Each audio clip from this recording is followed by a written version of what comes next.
देखो भैया, फिर से आपको एक बात समझनी बड़ी जरूरी है। रुपया इस बात पर निर्भर नहीं करता कि सोने का है या चांदी का है या कागज का है। रुपया इस बात पर निर्भर करता है कि उसकी वैल्यू स्थिर है या नहीं है। इन्होंने रुपए को कमोडिटी बना दिया और अंतरराष्ट्रीय बाजार में उतार के कह दिया डॉलर के मुकाबले रुपए की कीमत। अरे रुपए की कीमत नहीं हो सकती, रुपया खुद किसी चीज की कीमत का मूल्यांकन करता है। रुपये का जो मानक है वो फिक्स कर दो, चाहे कुछ भी कर दो।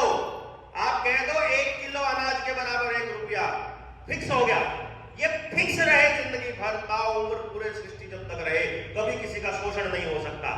इसके फिक्स ना होना ही समाज में सबसे बड़ी दुविधा पैदा करता है। तो इसलिए हमको चांदी सोने के चक्कर में नहीं पड़ना है। लोग कहते हैं अल्टरनेट क्या है, अगर ये बैंकिंग व्यवस्था ध्वस्त हो गई है, रुपया खत्म हो गया तो क्या होगा। सब व्यवस्थाएं हो रखी है, पूरा ब्लूप्रिंट तैयार है, चिंता न को करना, सबका तैयार है। सिर्फ दिक्कत एक ही है कि उसको संभालने वाले, ये व्यवस्था ढह जाएगी, जो नई व्यवस्था बनाएंगे उसको संभालने वाले लोग भी बेईमान होंगे तो फिर वही काम कर देंगे ना। वो जो जेन्युइन लोगों की छांट खाट और पहचान करने के लिए ये यात्रा चल रही है, ना कि कोई बड़ी सरकारें गिराने की सरकार बनाने के लिए नहीं, व्यवस्था बना के आप लोगों को सौंपने के लिए आपकी वो चल रही है। इसमें आप लोगों को दौड़ना जरूरी होता है। अब वो कहते हैं कि न्यू वर्ल्ड ऑर्डर में डिपॉपुलेशन के क्या मतलब वो है, मतलब फायदे क्या है उनको, और क्योंकि डिपॉपुलेशन कम होने से नुकसान बहुत ज्यादा होता है, पॉपुलेशन कम होने से नुकसान ज्यादा होता है। देखो ऐसा है, पॉपुलेशन ने जितना देना था दे दिया, पब्लिक ने ना। जमीनें आपकी वो ले चुके हैं, पानी जमीनों के नीचे जा चुका है, अनाज पॉपुलेशन के हाथ में नहीं बचा, सोना चांदी आपके पास नहीं बचा, आपके पास ऐसा कुछ नहीं है जो अब उनको चाहिए।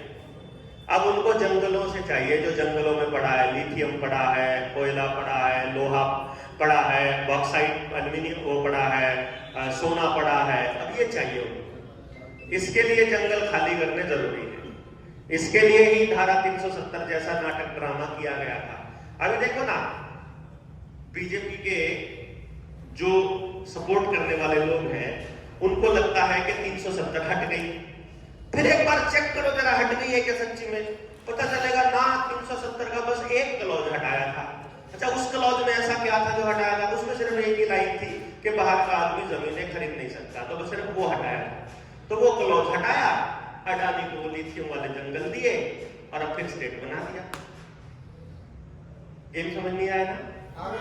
आगे ये गेम था, बेचारों को देशभक्ति की चाशनी में गू खिला दिया, गू की जलेबी खा गए ना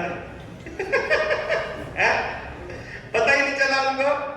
अब इसके अंदर ये कहता है कि जो मुद्रा के कूटकरण में टोल मालिकों पर एफआईआर कैसे कराएं। जनता सरकार मोर्चा ने एक डॉक्यूमेंट दिया हुआ है, एक फॉर्मेट दिया हुआ है, टोल पे जाओ, वो डबल पैसा जैसे ही लेते हैं, वो एफआईआर में अपना लिखो कौन सा गाड़ी नंबर है, कहां से कहां जा रहे थे, कितने बजे किस टोल वाले ने तुमसे डबल मांगा, 112 पे कॉल करके वहीं पीसीआर आएगी, उसको वहीं कंप्लेंट लिखवा दो, इतने में ही आपका टोल तो करीब होगा ही होगा, साथ में वो कंप्लेंट के लिए भी पीछे पीछे फिरते रहेंगे। फिर कहते हैं कि आईपीसी में जो चेंज किए गए हैं, नया IPC CrPC Indian evidence act जो ला रही है, ये क्या पूरी तरह से बदल दिया जाएगा या इसमें कुछ धाराएं बदली जाएंगी।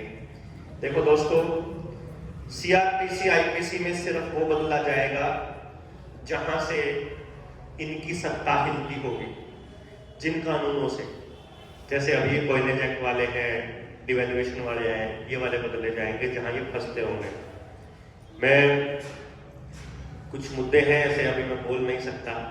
हमने जिन मुद्दों पे सरकार को चैलेंज किया है ना, किन्हीं चीजों के नाम पर सरकार ने उन चीजों का नाम ही बदल दिया। कर लो चैलेंज, मतलब कुछ भी बदलना, जैसे रुपए को ई रुपया बना रहे हैं, ऐसे ही सीआरपीसी आईपीसी में भी ये लोग ड्रामा करते हैं। तो इसलिए ये जो बदलना है ना कुछ भी, ये वो है कि जब इनकी सत्ता चली जाएगी तो और जनता को पता चल जाएगा तो जनता पकड़ के रगड़ेगी इनको, तो उनको रगड़े ना उसका इंतजाम कर रहे हैं। इसलिए अभी आकर के आरबीआई जब रुपए को लेकर कोई कानून बनाती है तो क्या वो भारत सरकार से सहमति लेती है या स्वयं ही बनाती है?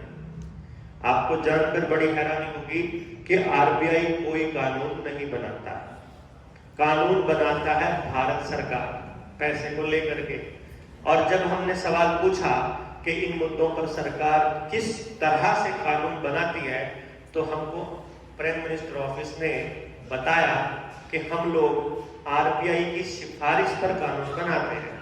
तो हमने पूछा कि आरबीआई किसकी सिफारिश पर काम करती है और किसके हिसाब से काम करती है, तो हमें पता चला कि चाहे नोट छापना हो, चाहे नोट बंद करना हो, चाहे नोट का डिजाइन हो, चाहे कुछ लिखना हो, चाहे कुछ काटना हो, हर चीज की सिफारिश आरबीआई का केंद्रीय बोर्ड करता है, सेंट्रल बोर्ड ऑफ डायरेक्टर्स करता है।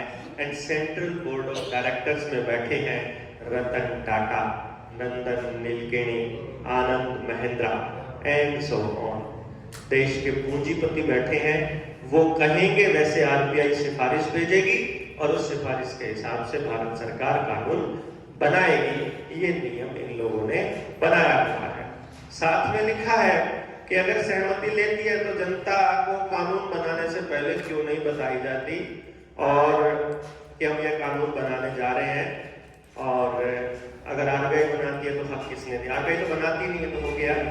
तो भारत सरकार देश की जनता को क्यों नहीं बताती कि हम ये कानून बनाने वाले हैं बनाने से पहले? भैया जी, आज तक किसी कानून में पूछा हो तो इस कानून में पूछिए। देश की जनता को पता ही नहीं कि मैं मालिक हूं। भाई देखो, अभी जैसे क्या हुआ, आपने दुकान पे कोई नौकर रख लिया सहयोग करने के लिए। अब उस नौकर ने बोला कि जी साहब, मैंने दुकान बेच दी आपकी आधी, सारा सामान दे दिया है, उधार पे है। अब अरे पूछा क्यों नहीं, मेरे को बताया क्यों नहीं? अच्छा जी, आप मालिक आप थे क्या? अभी सरकार यही तो कर रही है। सरकार कह रही है तुम्हारा एलआईसी बेच दिया, तुम्हारा हेल बेच दिया, तुम्हारी रेल बेच दी, तुम्हारा एयरपोर्ट बेच दिए, तुम्हारा बस स्टैंड बेच दिया, रोड पे टोल टैक्स सब कंपनियों को देना पड़ेगा, तुम्हारा पेट्रोलियम कंपनी बेच दी, आईओसी बेच दिया, तुम्हारा इलेक्शन कमीशन को प्राइवेट कर देंगे, बैंकिंग प्राइवेट कर दी है, स्कूल को प्राइवेटाइजेशन कर दिया, अभी जो है अस्पतालों को प्राइवेट करे जाएंगे, आने वाले टाइम में तुम्हारा सब कुछ बेच देंगे। हम क्या है, अच्छा चल बेच दे दो, हमारा क्या है, पता चले तुम्हारा ही था भाई। हमारे बाप दादाओं ने मेहनत कर करके सारे संस्थान बनाए और ये धीरे धीरे सारे बेच रहे हैं और हम पूछते नहीं। और जब पूछेंगे तो सरकार बोलेगी अच्छा आप थे क्या मालिक? हम बोलेंगे हमें पता ही नहीं था। असली मालिक को ही नहीं पता कि मालिक वो है और नौकर सब बेचे जा रहे हैं। बड़ा पंगा है। पूछना क्या था? हम तो कब के कह रहे हैं जनता ही सरकार है पर जनता को पता ही नहीं है कि हम सरकार है, वो तो सोच रहे हम तो नौकर है। तो यह यकीन दिलाने के लिए, यही जागृति के लिए जनता सरकार मोर्चा टॉर्च बीरर की तरह लगा। Next question.